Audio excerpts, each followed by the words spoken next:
গরমের তীব্র রোদ, মাটি ফেটে চৌচির। একজন গরিব কৃষক তরমুজ বুনেছিল, কিন্তু আকাশে এক ফোঁটা মেঘ নেই।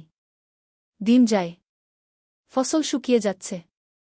কৃষক কাঁদতে কাঁদতে বলে, হে আল্লাহ, একটু বৃষ্টি দাও। ঠিক তখনই একটি সাদা কবুতর এসে বসে।